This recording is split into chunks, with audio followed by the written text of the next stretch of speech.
ഞാൻ ഭയങ്കര ആവേശത്തിൽ അങ്ങനെ പ്രസംഗിച്ചുകൊണ്ട് നിൽക്കുകയായിരുന്നു. ജനങ്ങളുടെ കയ്യടിയും ബഹളവും കാരണം ആകെ പ്രശ്നം. അച്ഛാ നേര് പറയട്ടെ, എന്റെ ഓരോ വാക്കിനും കയ്യടിയായിരുന്നു. അതിന്റെ ഇടയിലെ ഞാൻ മൂപ്പരെ കണ്ടത്. ഞാൻ കണ്ടു എന്ന് മനസ്സിലാക്കിയപ്പോ തന്നെ മൂപ്പര് പാർട്ടി ഓഫീസിനകത്തെ ഒറ്റ വലിച്ചില്ല. അപ്പൊ പിന്നെ എനിക്ക് ആവേശം മൂക്കാതിരിക്കൂ. INSP തെരഞ്ഞെടുപ്പിൽ ജയിച്ചാൽ പാതിമീശ വടിച്ചോളാമെന്ന് വീമ്പിളക്കിയവന്മാരൊക്കെ ഇന്നെവിടെ എന്ന് ഞാൻ അട്ടഹസിച്ചു. പിന്നെ ആളുടെ പൊടി പോലും കണ്ടിട്ടില്ല. അങ്ങനെയൊന്നും പറയണ്ടായിരുന്നു മോനെ. അച്ഛാ, ഈ രാഷ്ട്രീയം എന്ന് പറഞ്ഞാൽ പല്ലും നഖവും ഉപയോഗിച്ചുകൊണ്ടുള്ള ഒരു ആക്രമണമാണ്. നമ്മൾ മടിച്ചു നിന്നാലേ എതിരാളികൾ നമ്മളെ ആക്രമിക്കും. ഓ അപ്പടിയാ? പിന്നല്ലാതെ. എന്നാലും പ്രസംഗം കഴിഞ്ഞതിന് ശേഷം നിനക്ക് അവനെ ഇങ്ങോട്ട് വിളിച്ചോണ്ട് വരായിരുന്നു. നന്നായിരിക്കും. ഈ കഥ വിട്ടുകൊണ്ട് ഞാൻ അവരുടെ ഓഫീസിലേക്ക് കയറി ചെന്നാലേ വളരെ നന്നായിരിക്കും. പ്രവേട്ടം വരുന്നുണ്ട്. എവിടെ?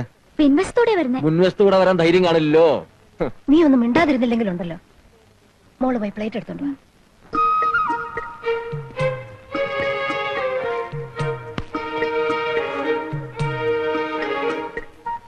എവിടെയായിരുന്നടാ പ്രഭേ നീ?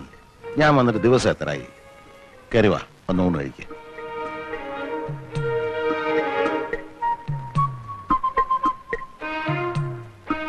പ്രഭേ, ഞാൻ പറഞ്ഞില്ല അച്ഛാ, തോറ്റതിന്റെ ചമ്മല് മാറിയിട്ടില്ല.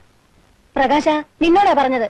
മാനു, നീ എന്ന് വിളിക്കും, വന്ന് ഊണ് കഴിക്കാൻ പറ. ഇവ നാട്ടടക്കി ഇരുന്നാ ഞാൻ വിളിക്കാം. മോനൊന്നും മിണ്ടണ്ട കേട്ടോ. ഇല്ല ഞാൻ ഒന്നും മിണ്ടത്തില്ല.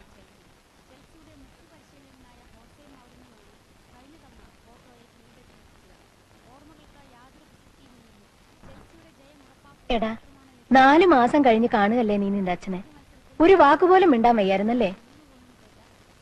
എണീറ്റ് വാ, അച്ഛൻ വിളിക്കുന്നു. മറ്റവൻ അവിടെ നിന്ന് എഴുന്നേറ്റ് പോയതിനു ശേഷം ഞാൻ വരാം. മറ്റവനോ? പ്രകാശൻ നിന്റെ അനുജനാ. അനുജൻ അവൻ എന്റെ പ്രതിയോഗിയാണമ്മേ. പ്രവേ, നിന്നോടാ പറഞ്ഞത്. വയസ്സുകാലത്ത് അച്ഛനെ നിങ്ങൾ വിഷമിപ്പിക്കരുത്. ഞാൻ വരാം. പക്ഷെ അവൻ എന്നോട് ഒരു അക്ഷരം മിണ്ടാൻ പാടില്ല. തെരഞ്ഞെടുപ്പിനെ പറ്റിയോ എന്റെ മീശയുടെ കാര്യോ അങ്ങനെ വല്ലതും പറഞ്ഞാൽ എനിക്ക് സമനില തെറ്റും. നിന്നോട് മിണ്ടാൻ പാടില്ല എന്ന് ഞാൻ പറഞ്ഞിട്ടുണ്ട്. എണീറ്റ് വാ.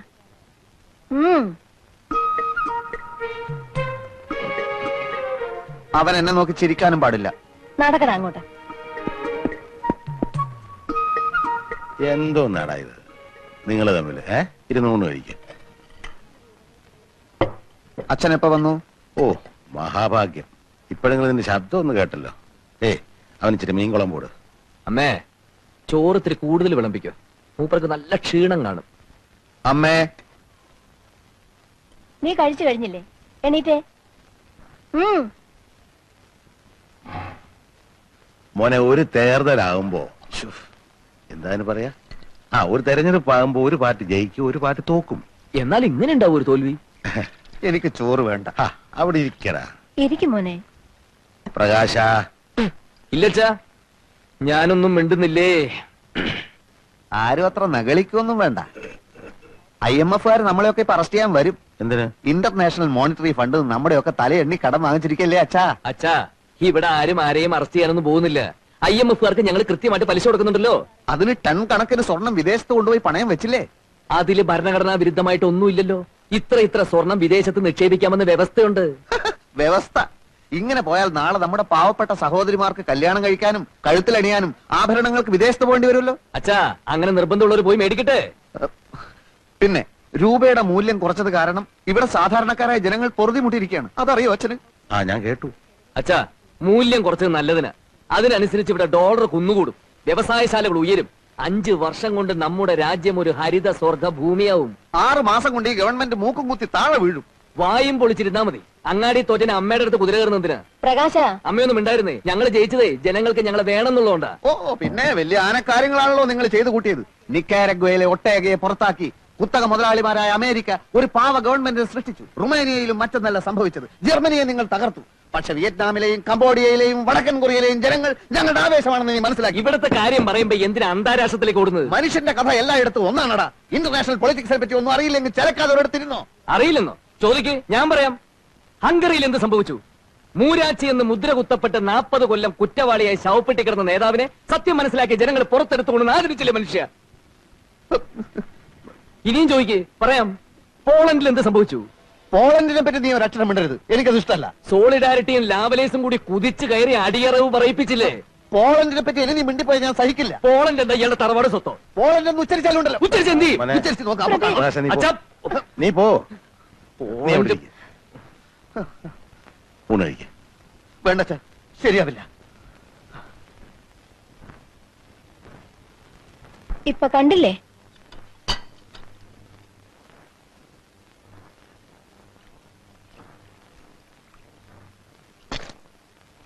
പാനുവേ,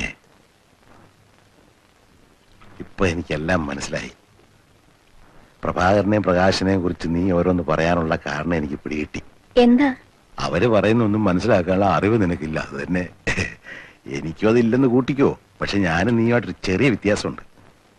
ഞാൻ ലോകം ഒരുപാട് കണ്ടവനാ. ഉശിലംപെട്ടി സ്റ്റേഷനിലൂടെ കടന്നു പോയിട്ടുള്ള ട്രെയിനില് എത്ര മഹാന്മാർക്ക് ഞാൻ പച്ച സിഗ്നൽ കാണിച്ചിട്ടുണ്ടെന്നറിയാവോ? ഇവന്മാർക്ക് അങ്ങനെ സിഗ്നലൊന്നും നിങ്ങൾ കാണിക്കണ്ട. തെരഞ്ഞെടുപ്പെന്നും പറഞ്ഞ് ഇവിടെ രണ്ടുപേരും കൂടെ കാട്ടിക്കൂട്ടിയ പൂലൊന്നും നിങ്ങൾക്കറിയില്ലല്ലോ.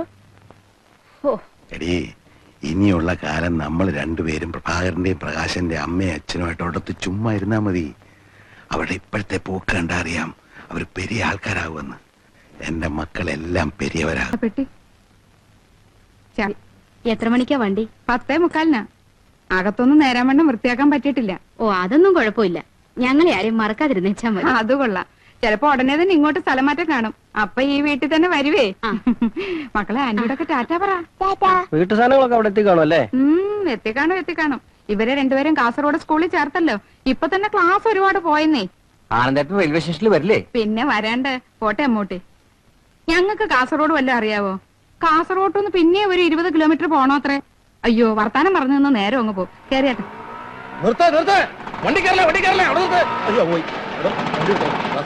വണ്ടി എന്താ?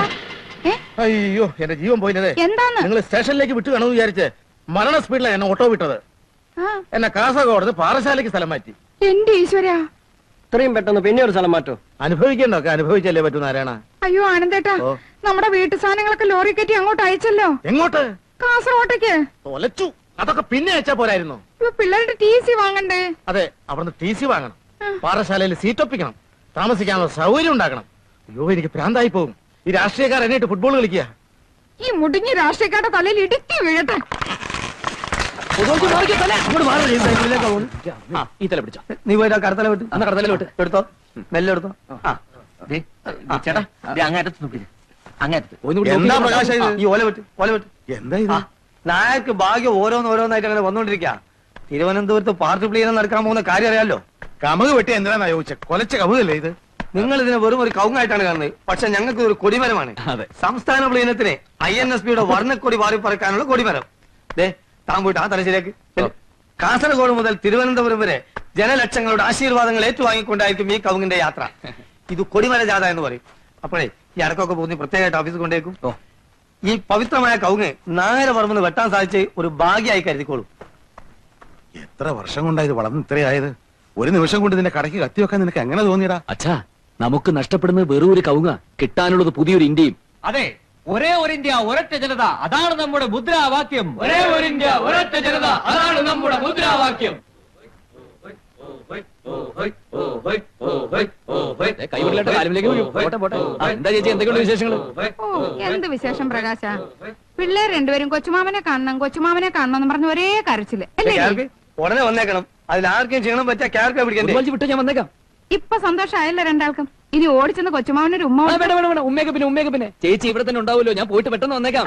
അവിടെ നിക്കന്റെ മോനെ, നിന്നെ ചേച്ചി കൊതിതീരെ ഒന്ന് കാണട്ടെ. അയ്യേ, നീ വല്ലാതങ്ങ് കറുത്തു പോയല്ലോ. ക്ഷീണിക്കുകയും ചെയ്തു.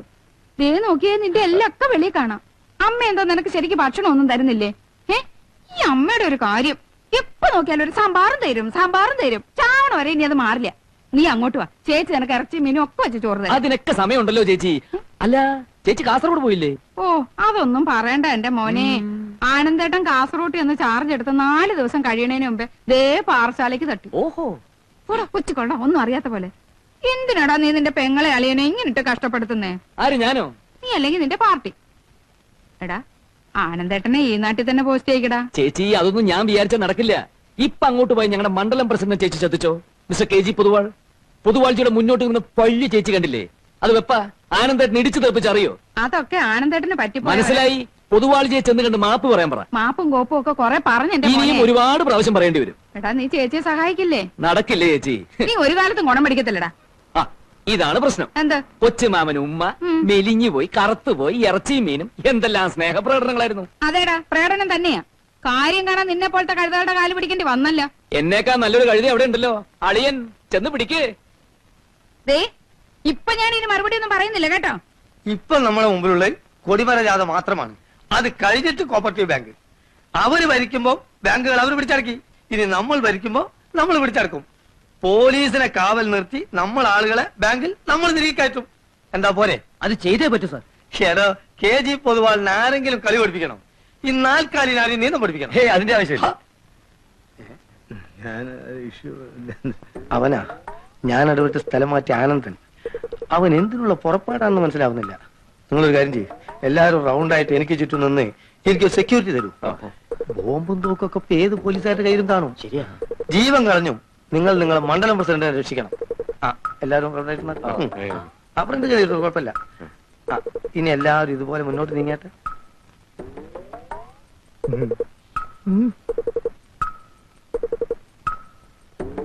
നമസ്കാരം.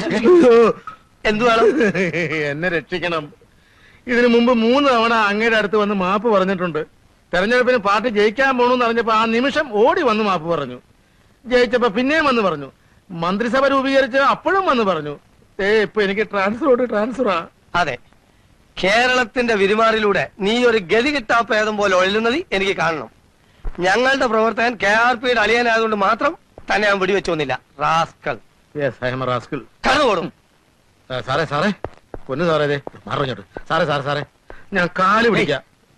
ഓർമ്മയുണ്ടോ അന്ന് ഞങ്ങൾ പ്രതിപക്ഷത്തായിരുന്നപ്പോ ഞാൻ എന്തോ ഒരു കാര്യത്തിന് വേണ്ടി സ്റ്റേഷനിൽ വന്നു. അന്ന് താൻ എന്നൊരു ചാമ്പി ഗെറ്റ് ഔട്ട് അടിച്ചത് ഓർമ്മയുണ്ടോ? ഇപ്പൊ ഞാൻ എന്നോട് പറയുന്നു ഗെറ്റ് ഔട്ട്.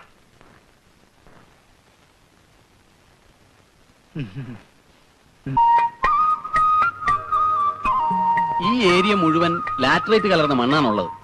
കേരളം, തമിഴ്നാട്, ആന്ധ്ര, ഒറീസ, പശ്ചിമബംഗാൾ എന്നിവിടങ്ങളിലൊക്കെ ഇത്തരം മണ്ണ് തന്നെയാണ്. നിങ്ങൾ എന്തുകൊണ്ടാണ് ഇതുവരെ ഇടക്കൃഷി ഒന്നും ചെയ്യാറുതെന്നാണ് ഞാൻ ചോദിക്കുന്നത്. വാഴ നടാമായിരുന്നു, മരച്ചീനി നടാമായിരുന്നു, മറ്റു പച്ചക്കറികൾ നടാമായിരുന്നു. എല്ലാറ്റിനും പറ്റിയ മണ്ണാണിത്. മൂപ്പര് റിട്ടയർ ചെയ്തിട്ട് തമിഴ്നാട്ടിൽ നിന്ന് ഇപ്പൊ വന്നേ. പിന്നെ 3 മാസമുള്ളത് മേടിച്ചിട്ട്. 3 മാസം ഒരു ചെറിയ കാലയളവാണോ? ഏത് സമയത്തും നടാവുന്ന ഒന്നാണല്ലോ വെണ്ട. 5 ദിവസം കൊണ്ട് മുളക്കില്ലേ? വളരെ പെട്ടെന്ന് കായ്ക്കില്ലേ? എന്തുകൊണ്ട് വെണ്ട നട്ടില്ല? പോട്ടെ, ചീര നടാമായിരുന്നല്ലോ. അതിന് ഇദ്ദേഹം തമിഴ്നാട്ടിൽ നിന്ന് ഇവിടം വരെ വരേണ്ട കാര്യമുണ്ടോ? വീട്ടിലാളില്ലേ? നാട്ടിൽ പണിക്കാരില്ലേ?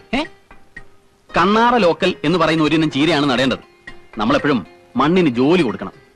പ്രായമായി വെറുതെ നിൽക്കുന്ന പെണ്ണും കൃഷി ചെയ്യാതെ കിടക്കുന്ന മണ്ണും ദൈവം കണ്ടാൽ അതിനിടയാക്കിയവരെ ശപിക്കും. മനസ്സിലായോ? അച്ഛാ ചായ.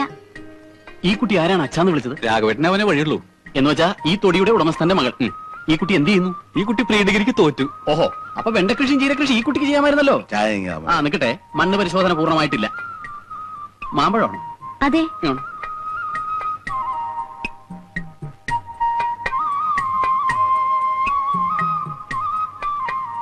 മാർക്കറ്റിൽ നിന്ന് വാങ്ങിയതാണല്ലേ? ഇത് ചൊങ്കത്തേനി എന്ന് പറയുന്ന ഒരു മാമ്പഴമാണ്. തമിഴ്നാട്ടിലെ ബണ്ടൂരിട്ടിയിൽ ഇത് ധാരാളം ഉണ്ട്. എന്തുകൊണ്ട് ഈ മാമ്പഴം നമുക്ക് ഇവിടെ കൃഷി ചെയ്തുകൂടാ? ഓയ്യോ, 1.5 ഏക്കർ സ്ഥലത്ത് എല്ലാം കൂടി പറ്റുമോ? പറ്റണം, പറ്റിക്കണം. നല്ല മധുരം. വരൂ മണ്ണ് പരിശോധന തുടരാം.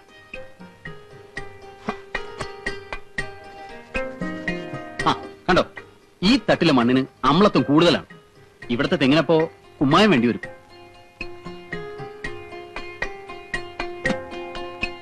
നൈട്രജൻ കുറവാ, യൂറിയം വേണ്ടി വരും.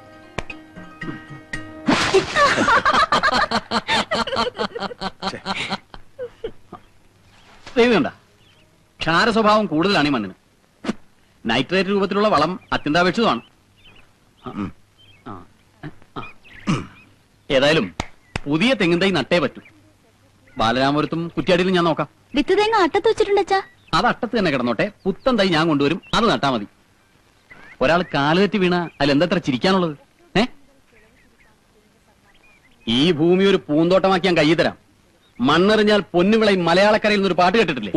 അതുപോലെ തേങ്ങയും മാങ്ങയും വാഴയും വെണ്ടയും ചീരയും വഴുതനയും ചുക്കും കുരുമുളകും ഇഞ്ചിയും പച്ചമുളകും വേപ്പലയും എല്ലാം പൂത്തൊളിഞ്ഞു നിൽക്കുന്ന ഒരു പൂങ്കാവനമാണ് എന്റെ സങ്കല്പത്തിലുള്ളത്.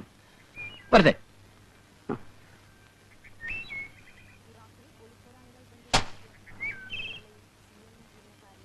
മൂത്തമോൻ കാരണമല്ലേ ലോക്കപ്പിൽ കിടന്ന്. അതിൽ അച്ഛന് ദേഷ്യമൊന്നുമില്ലല്ലേ?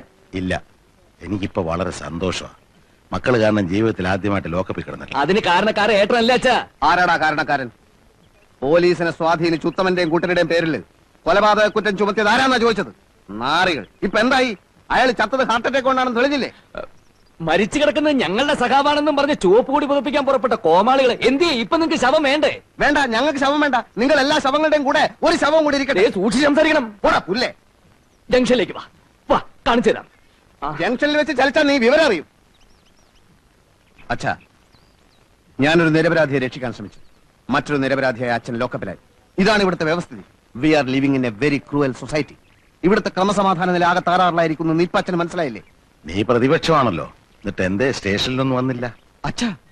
അച്ഛൻ വെറുമൊരു അച്ഛനല്ല, ഒരു വിപ്ലവകാരിയുടെ അച്ഛനാണ്. വിയറ്റ്നാമിലെയും ക്യൂബയിലെയും എത്രയോ അച്ഛന്മാരെ പറ്റി അച്ഛൻ അറിയോ? മക്കളുടെ ചിതയിൽ നിന്ന് തോക്കെടുത്ത ധീരന്മാർ.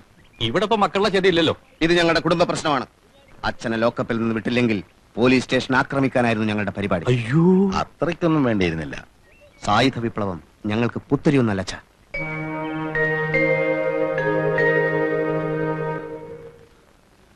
മാധവേട്ടാ, കടവേ കടച്ചോ? എന്താ? INSP കാര് പിരിവിനിറങ്ങിയിരിക്കുക. എന്റെ ഭഗവാനെ ചതിച്ചോ? 1000 10,000 ഒക്കെ ചോദിക്കുന്നത്. കൊടുക്കാഞ്ഞാലോ തെറിവിളിയും ജീവൻ വേണി ഓടിക്കും. ഞാൻ മറ്റുള്ളവരോടൊക്കെ പറയട്ടെ. അവരെവിടെ എത്തി? സെയിൽ ടാക്സ് കൊണ്ട് ഈ കട റെഡി ആയിരിക്കും. 500 രൂപയിൽ കൂടുതൽ എങ്ങനെയാ? 1000 രൂപ തികച്ചു തരാൻ പറ്റത്തില്ല. ഇതേ ഭാരതയാത്രയാ, അല്ലാതെ കണ്ട എരപ്പാളുകൾക്ക് കഞ്ഞി വീഴ്ത്താനുള്ളതല്ല. അതും യശ്വന്ത് സഹായുടെ ഭാരതയാത്ര. മര്യാദ കാശെടുക്കണോ?